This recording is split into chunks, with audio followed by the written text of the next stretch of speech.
Kata siapa lahan bekas tidak bisa dijadikan budidaya tanaman melon kembali?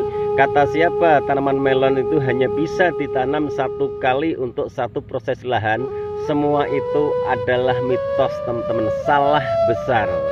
Di sini saya sudah mencoba, ini lahan sudah 4 kali ini, dan sekarang saya susul tanaman Action Melon Action 88, berarti sudah kelima kalinya. Pertama Jumbo Bintang Asia, kedua Pertiwi Anvi, terus yang ketiga adalah Sakata Glamour, terus yang keempat adalah Leoni F1. Ini hasilnya sangat luar biasa sekali. Berarti bahwa yang didengar teman-teman semua, yang dijelaskan teman-teman semua di channelnya masing-masing itu, bahwa sehabis tanaman melon harus diganti dengan tanaman lain, itu adalah salah besar, teman-teman. Jadi satu kali kita proses lahan, kita bisa dijadikan budidaya tanaman melon sampai 3 kali, 4 kali, dan 5 kali. Dan kelima kalinya ini silakan teman-teman tunggu videonya.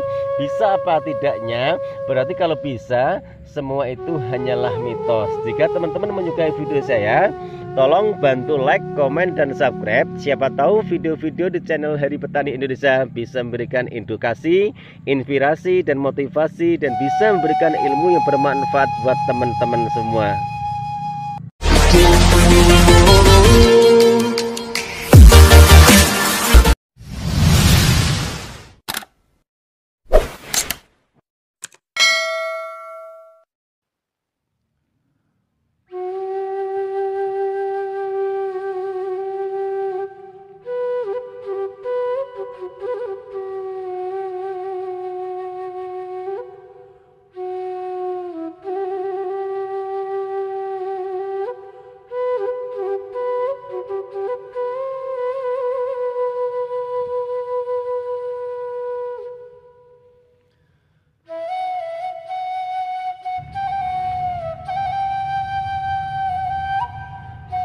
Assalamualaikum warahmatullahi wabarakatuh. Bismillahirrahmanirrahim.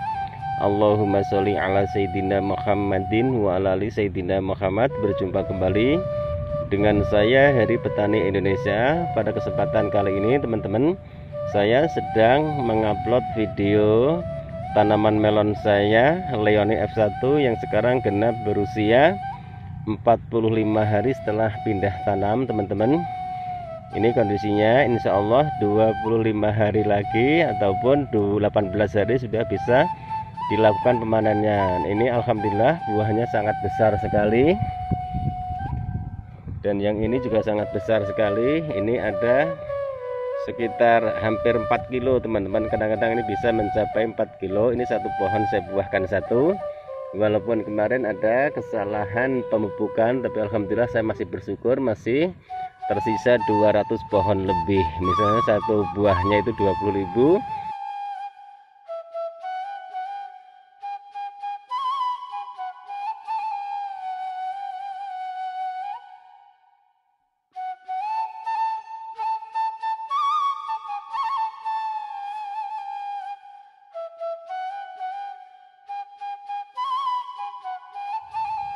Ini mencapai 4 kiloan lebih nih, teman-teman. Yang tadi saya bilang, kita tidak usah takut jika tanaman melon kita daunnya seperti ini. Yang penting kita fokuskan ke salah satu daun aja, di antara mulai daun ke-7 pas buahnya ini sampai daun ke atas ini. Yang penting daun itu tidak layu, menandakan tanaman melon kita itu sehat, teman-teman. Tapi kalau daun itu paginya sehat, nanti siang itu layu, berarti tanaman melon itu tidak sehat. Jadi usahakan seperti itu. Jadi daun ini bisa dibersihkan, teman-teman, tidak ada masalah. Satu, tujuannya untuk mempercepat agar net ataupun jaringnya ini lebih cepat. Karena apa? Pembentukan net itu maksimal tanaman melon kita itu buahnya itu terkena matahari itu 8 jam, itu sudah bagus sekali, teman-teman. Apalagi kalau nyampe pagi sampai sore itu panasnya luar biasa, tapi 8 jam ataupun 4 jam itu sudah bagus. Makanya di sini saya bersihkan. Jadi intinya saya jelaskan, tidak ada masalah daun-daun dari bawah ini kita bersihkan sampai di sininya, asal pembentukan net itu sudah mulai sempurna. Tapi jika buahnya itu masih polos, netnya belum terbentuk, usahakan daun ini yang dibersihkan, yang di bawahnya ini saja, jangan sampai ke atas sini. Jadi ke atas buah ini jangan dipotong teman-teman. Biasanya kalau unsur hara itu di sini sudah nggak bisa nampung, biasanya buahnya itu pada retak karena kebanyakan kaliumnya tinggi. Jadi usahakan seperti itu. Jadi jangan takut bahwa tanaman melon yang daunnya hancur ini, pembentukan net pun tidak sempurna, itu salah besar bagi saya. Menurut pengalaman saya, setiap jenis tanaman melon saya tanam itu, saya tidak fokus ke daun. Yang penting daun ini dalam kondisi sehat, walaupun daunnya ini tidak sempurna, karena kita berbudidaya tanaman melon ini di lahan terbuka, tidak mungkin daunnya itu bisa semulus. Tidak mungkin daunnya itu bisa semulus jika kita menggunakan sarana greenhouse teman-teman. Jadi teman-teman jangan takut, jangan terlalu fokus ke daun, tapi yang kita fokuskan adalah batang akarnya. Selagi batang akarnya itu sehat, walaupun daunnya itu dimakan oteng-oteng, terkecuali kalau virus. Kalau virus teman-teman juga harus dikontrol, karena virus itu menyerangnya bukan hanya dari daun, tapi kadang-kadang dari batang akarnya. Ini buktinya teman-teman, ini walaupun daunnya seperti ini, tapi buahnya tetap maksimal. Itu bisa dilihat. Daun seperti ini bukan jamur teman-teman, jangan salah, bukan trotol, bukan kutu kebul. Kalau kutu kebul biasanya di bawahnya ini itu ada kayak embun tepung teman-teman. Nah, jadi jangan salah loh. Yang penting posisi daun ini sehat, itu menandakan tanaman melon kita tuh sehat, pembentukan net pun juga akan sempurna. Jadi jangan takut. Dan sebelah sana juga sama itu. Ini daunnya bisa dihitung, ini malah nggak mencapai 45 daun teman-teman. Itu saya potong ujungnya, karena bagi saya kita bisa mendapatkan ilmu jika kita mau mencoba. Mencobanya apa? Tetap kita mengikuti tata cara yang ada. Selagi tanaman melon itu sudah mulai pembentukan net, usahakan jangan dilakukan pemupukan sampai net itu terbentuk full.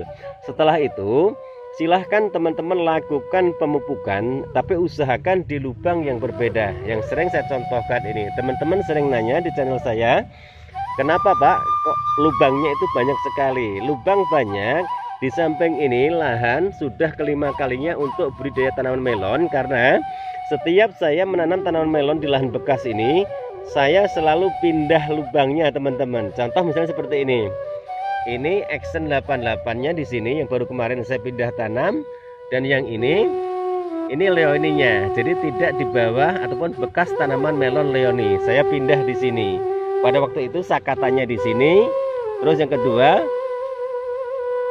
Madesta F1 di sini. Terus yang ketiga yang Jumbo Bintang Asia itu di sebelah sono. Yang sekarang saya tanami tanaman melon leoni ini. Jadi logikanya seperti ini. Akar itu yang paling bahaya, jamur itu bisa menular jika kita menanam melon di tempat lubang yang sama yang pernah tanaman melon itu kena penyakit jamur ataupun virus-virus yang menyerang dari akar. Selagi itu tidak ada, insya Allah tanaman pun juga akan sehat dan bagus. Kita bicara hasil teman-teman, ini hasil-hasilnya. Walaupun ini pohonnya tinggal sedikit karena kemarin salah pemupukan. Nah, ini salah pemupukan seperti ini teman-teman. Ini bentuknya.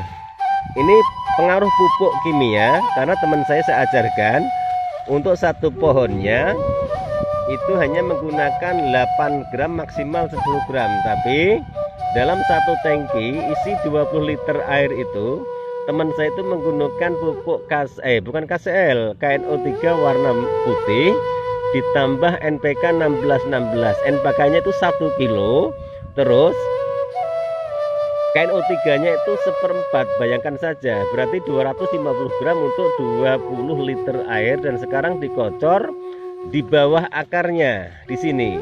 Ini mengenai akarnya, soalnya kalau ini virus ataupun busuk batang, tanaman melon ini sudah mati teman-teman. Jadi busuk batang itu menyerangnya itu dari dalam bukan dari luar, tapi ini luka dari luar, tapi ini masih bisa diselamatkan.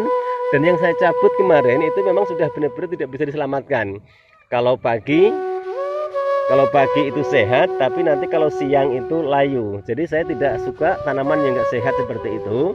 Itu sebenarnya ada solusinya. Jika teman-teman mau, teman-teman bisa menggunakan fungisida sistemik teman-teman. teman-teman bisa menggunakan fungisida sistemik teman-teman, itu dikocor di akarnya. Tapi yang saya bilang dari tadi, saya di sini sengaja untuk meminimalisir pemakaian fungisida, entah itu yang lewat akar ataupun yang lewat daun. Terkecuali saya menggunakan fungisida yang berbahan organik. Jadi intinya seperti itu. Ini saya mohon maaf, pupuk semua itu saya proses sendiri dan sekamnya pun juga saya proses sendiri. Jadi luar biasanya perjuangan saya, karena di sini tujuan saya menanam melon, di samping saya mencari hasil, yang kedua saya ingin berbagi ilmu sama teman-teman semua. Selama ini saya lihat di channel sahabat-sahabat semua, begitu susahnya untuk menanam melon, yang harus ini dan yang harus itu. Ternyata setelah saya praktekkan di lapangan, sangat mudah sekali. Ini lahan sudah kelima kalinya teman-teman saya buat budidaya melon. Dari pertama sekali saya proses nyampe 5 kali, bayangkan saja, dan hasilnya pun juga tetap maksimal. Contoh misalnya, waktu saya menanam Sakata Glamour itu bekas sudah 2 kali, udah untuk ketiga kalinya. Pertama Jumbo Bintang Asia, kedua Madesta F1, terus baru Sakata Glamour. Itu buah mencapai 3,2 kilo, itu yang paling besar, dan rata-rata 2,5 kilo. Netnya pun juga terbentuk full, dan harganya pun satu buah waktu itu mencapai 37.000 teman-teman. Jadi sebenarnya tidak masalah. Jadi jangan, bagi buah saya sarankan buat teman-teman semua, khususnya para senior saya yang mengerti di bidang pertanian, entah itu budidaya tanaman melon ataupun tanaman-tanaman yang lain, usahakan kasih ilmu yang simple, yang gampang dicerna buat adik-adik kita, agar adik-adik kita pun juga tidak malas-malas untuk mencoba memanfaatkan lahan-lahan yang ada, lahan-lahan yang kosong di pekarangan rumah kita. Bisa berjuang terjun membuka lahan-lahan baru untuk bercocok tanam. Itu pun juga bisa mengurangi angka pengangguran. Mohon maaf, bukan berarti saya menggurui teman-teman semua, tapi di sini marilah kita bentuk, marilah kita berusaha untuk membuat pertanian di negeri kita ini semakin berkembang, bukan semakin maju. Kalau kita berharap pertanian di Indonesia semakin maju, sepertinya agak sulit. Yang penting seperti ini, kita semua terlahir dari petani tua. Kita hargai, kita wajib menghargai orang-orang tua kita yang bekerja keras menjadi petani untuk memajukan bangsa dan negeri kita ini, sebelum kita semua itu menjadi petani. Jadi tolong jangan ada kata-kata petani muda ataupun petani tua. Bagi saya tidak penting, karena hasil ketekunan itu tidak memandang usia. Yang muda, yang tua tergantung kitanya. Asal kita punya niat, kita punya ambisi, kita punya inspirasi, dan kita punya motivasi untuk bercocok tanam, insya Allah akan menghasilkan buah-buah ataupun hasil panen yang cukup luar biasa. Ini teman-teman kondisinya buah-buahnya, alhamdulillah itu. Oke teman-teman, sekali lagi saya mohon maaf jika ada salah-salah kata. Tidak ada niat dari kami untuk menggurui anda-anda semua. Di sini tempatnya kita berbagi, dan di sini tempatnya kita saling mengikatkan. Kita satu hati, satu rasa, satu bangsa, satu negara. Mari kita bersatu padu untuk memajukan pertanian di negeri kita ini. Mengajak adik-adik kita untuk mencoba berkebun bercocok tanam, karena negara Indonesia itu lahannya sangat luas sekali. Tidak harus menggunakan sarana greenhouse teman-teman.